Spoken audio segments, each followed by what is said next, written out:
நமக்கும் திமுகவுக்கும் 2 லட்சம் வாக்குகள் வித்தியாசம், அவ்வளவுதான். மொத்தத்தில் 40 லட்சம் வாக்குகள் வித்தியாசம். பொய் புரட்டு, இன்ஸ்டாகிராம் பொய்கள், பேஸ்புக் பொய்கள், வாட்ஸ்அப் பொய்கள், இப்படி பலவிதமான பொய்களை சொல்லி உண்மைக்கு மாறான தகவல்களை திருத்தி பேசி சமூகத்துக்கு ஒவ்வாத செயல்களை சொல்லி சமுதாயத்தில் நிறைவேற்ற முடியாத திட்டங்களை எல்லாம் சொல்லி வாக்குகளை பெற்றவர்கள் இன்றைக்கு ஆட்சியில் அமர்ந்திருக்கிறார்கள். நம்ம எதிர்த்து நின்று களமாடிய திமுகவை மட்டும்தான் நாம் பார்த்து களத்தில் நின்று போராடினோம். பக்கத்தில் இங்கே ஒரு சதுரங்க வேட்டு நடக்கிறது என்பதை நாம் மறந்துவிட்டோம்.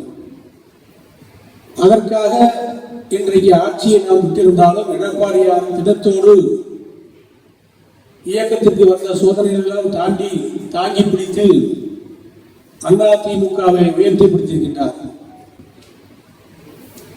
1996 புரட்சித்திலே அம்மா அவர்களுக்கு இதை விட பலமான ஒரு தோல்வி ஏற்பட்டது. அன்றைக்கு 4 சட்டமன்ற உறுப்பினர்கள் வெற்றி பெற்றார்கள்.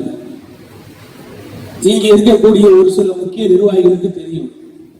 அதற்கு பின்பு நடந்த உள்ளாட்சி தேர்தலில் அதிமுகவிலே போட்டியிடுவதற்கு கூட ஆள் வரவில்லை.